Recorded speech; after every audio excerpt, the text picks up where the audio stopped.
ಕನ್ನಡ ಕಹಳೆ ಇದು ಕನ್ನಡ ಕಣ್ಮಣಿಗಳ ನೆಲೆ.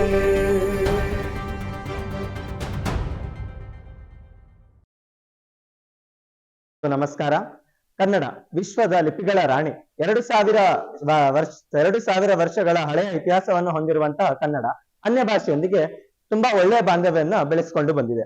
ಹೇಳುವುದಾದ್ರೆ ದ್ರಾವಿಡ ಭಾಷೆಗಳಾದಂತಹ ತೆಲುಗು, ತಮಿಳು, ಮಲಯಾಳಿ ಇಂತಹ ಭಾಷೆಗಳೊಂದಿಗೆ ಉತ್ತಮ ಬಾಂಧವ್ಯವನ್ನು ಹೊಂದಿದ್ದು ಹಳೆಯ ಈ ಕೀರ್ತನಕಾರರು ಪುರಂದರದಾಸರು ಹಾಗೂ ಕೀರ್ತನೆಗಳಲ್ಲಿ ನಾವು ನೋಡಬಹುದಾಗಿದೆ. ಇನ್ನು ಇಂಡೋ ಆರ್ಯನ್ ಭಾಷೆಗಳಾದಂತಹ ಗುಜರಾತಿ, ಹಿಂದಿ ಇದನ್ನು ನೋಡೋದಾದ್ರೆ ಹಿಂದಿ ಮತ್ತೆ ಗುಜರಾತಿ ಜೊತೆ ವ್ಯಾಪಾರ, ಧಾರ್ಮಿಕ ಈ ಕ್ಷೇತ್ರದಲ್ಲಿ ಅತ್ಯುತ್ತಮ ಬಾಂಧವ್ಯವನ್ನ ಹೊಂದಿದೆ. ಸಂಸ್ಕೃತದೊಂದಿಗೆ ಕನ್ನಡದ ಪ್ರಭಾವ ತುಂಬಾ ಹೆಚ್ಚು ಪ್ರಭಾವಶಾಲಿಯಾಗಿತ್ತು. ಯಾಕಂದ್ರೆ ಪಂಪನ ಶ್ರೀ ವಿಜಯನ ಕವಿರಾಜ ಮಾರ್ಗ, ಪಂಪನ ಆದಿಪುರಾಣ, ಬಸವೇಶ್ವರರ ವಚನಗಳು ಹಲವಾರು ಇದರಲ್ಲಿ ನಾವು ಸಂಸ್ಕೃತವನ್ನ ನೋಡಬಹುದು. ಸಂಸ್ಕೃತ ಮತ್ತು ಕನ್ನಡದ ಭಾವ ಅವಿನಾಭಾವ ಸಂಬಂಧವನ್ನು ಹೊಂದಿತ್ತು. ಕನ್ನಡ ಎಲ್ಲಾ ಭಾಷೆಗಳೊಂದಿಗೆ ಅಂದರೆ ಹೊರ ದೇಶದ ಭಾಷೆಗಳಾದ ಅರಬ್ಬಿ ಮತ್ತು ಪರ್ಷಿಯನ್ ಈ ಭಾಷೆಯೊಂದಿಗೂ ಸಹ ವ್ಯಾಪಾರ ಸಂಬಂಧವನ್ನ ಅತ್ಯುತ್ತಮವಾಗಿ ಹೊಂದಿತ್ತು. ಕನ್ನಡ ಎಲ್ಲಾ ಭಾಷೆಗಳಿಂದ ಸಂಬಂಧವನ್ನ ಅತ್ಯುತ್ತಮವಾಗಿ ಹೊಂದಿತ್ತು. ಇದರಿಂದ ಅದರ ಕೀರ್ತಿ ಹೆಚ್ಚಾಗಿದೆ. ಅಷ್ಟೇ ಅದರ ಒಂದು ಪ್ರಾಧಾನ್ಯತೆಗೆ ಧಕ್ಕೆ ಕೂಡ ಉಂಟಾಗಿದೆ. ನಾವು ಪರಭಾಷಾ ವ್ಯಾಮೋಹವನ್ನು ಹೊಂತ ನಮ್ಮ ಭಾಷೆಯೊಂದಿಗೆ ಇನ್ನೊಂದು ಭಾಷೆಯ ವ್ಯಾಮೋಹ ಅತಿಯಾಗಲೂಬಾರದು. ಇದರಿಂದ ನಾವು ನಮ್ಮ ಅಸ್ಮಿತೆ, ನಮ್ಮ ಸಂಸ್ಕೃತಿ, ನಮ್ಮ ಸಂಪ್ರದಾಯ ಎಲ್ಲೋ ಒಂದು ಕಳೆದು ಹೋಗುವ ರೀತಿಯಲ್ಲಿ ನಾವು ನೋಡಬಹುದಾಗಿದೆ. ಇಂದಿನ ನಮ್ಮ ರಾಜ್ಯದಲ್ಲಿ ನಾವು ನಮ್ಮದೇ ತಾಯ್ನಾಡಿನಲ್ಲಿ ನಮ್ಮ ತಾಯಿ ಭಾಷೆಗಾಗಿ ನಾವು ಹೋರಾಟ ಮಾಡಬೇಕಾಗಿರೋದು ನಮ್ಮ ದುರ್ದೈವ.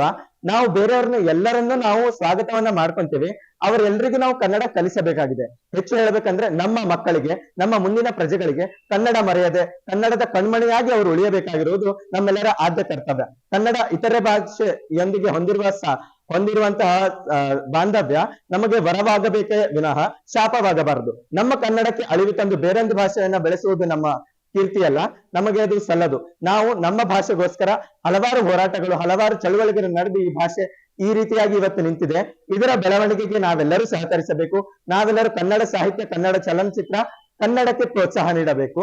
ಇದರೊಂದಿಗೆ ಬೇರೆ ಭಾಷೆಯನ್ನು ಕಲಿಯೋಣ, ಆದ್ರೆ ಕನ್ನಡಕ್ಕೆ ಹೆಚ್ಚು ಪ್ರಾಧಾನ್ಯತೆಯನ್ನು ನೀಡೋಣ. ಧನ್ಯವಾದಗಳು.